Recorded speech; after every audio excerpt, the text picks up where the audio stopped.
And it's another gorgeous day down here in South Florida. Welcome back, guys, to Boats vs. Haulover, where man and machine take on Mother Nature down at Haulover Inlet in Miami, Florida.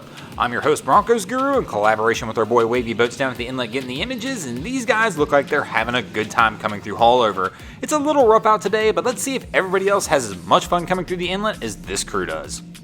Our first contestant to do battle with Haulover Inlet is going to show us what it's like when you come rolling through Haulover, but it's party time. We're getting closer to spring break, and we're going to start seeing a lot more of this action down at the inlet.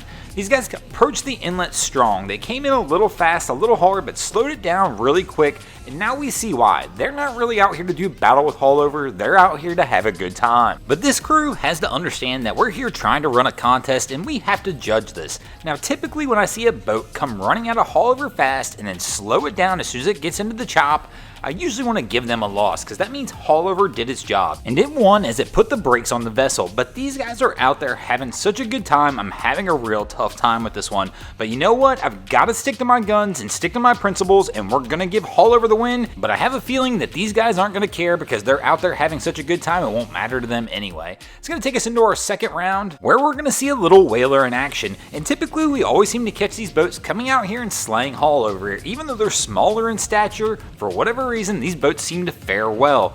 But our guy's doing something a little different. We don't usually see this method in these little whalers. Our guy usually goes out there and smacks his way right through it, but this guy's slowed down, kind of like our first crew. I really can't believe I'm going to watch this and sit here and take a loss on this. Now, I know some of you are going to question me on this, but the tough part is I've got to comp him to what I've seen these other little whalers do. Kind of like the Blacktop Legend, when he comes out here and just absolutely destroys Haulover. It's really tough for me to go back and look at these other images of this little whaler coming through, and then think about the Blacktop Legend coming through doing this, and trying to decide to give the other person a win.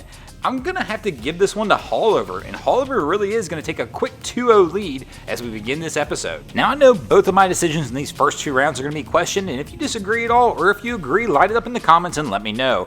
Our contestant in the third round is going to show us that things are sometimes deceiving at Haulover. It's always interesting to watch these images as these boats come rolling through the inlet. Like right here, it looks like this MTI is kind of just cruising, like a little bit of a nice relaxing stroll, but as they get closer and you watch them enter the mouth of the inlet, this boat's actually flying. These guys are really hauling tail coming through the inlet and are easily going to take a win for the boats here in the third round. Now, our fourth round contestant is going to come flying through Haulover as well, but they're going to come flying through Haulover fenders out. This one's a little strange because I'm imagining this boat's got some kind of crew on it. But for whatever reason, when the crew left the docks, they decided they were not going to take these fenders off. But it doesn't matter, we're not here to judge whether the boat's got the fenders out or not. We're here to judge how this vessel handles going through Haulover. And honestly, for a big boat, this boat just came hauling tail through Haulover. And you can see all the white caps offshore. This is a rough day. It's not a calm day, and they look pretty solid doing it. This fourth round will go to the boats as well. And this will take us into our fifth and final round, tied at 2 apiece. Who will take the win this week? Will it be the boats or Haulover Inlet? And the boat's got a pretty unfair advantage here at the end as we bring out the Beast, one of the largest midnight expresses ever built. As they come rolling through the inlet, there's not a whole lot the inlet can do with this one. I think we have seen the Beast lose one round, but that one round, Haulover was firing, and today it's just nowhere near that. And the boats are going to wind up taking this round, thus taking the episode and taking the win this week. Thanks for watching, guys. I hope you enjoyed this episode of Boats vs. Haulover. If you did, be sure to check out our other content. We have Wavy Boats, who gets us all these great images down at the inlet, my channel Broncos Guru, where we do some great comedy boating videos over there as well, and we also have the Miami Boat Ramps channel that focuses on all the hilarity that happens at the boat ramps around South Florida. And if you haven't already, go ahead and drop an anchor on the subscribe button.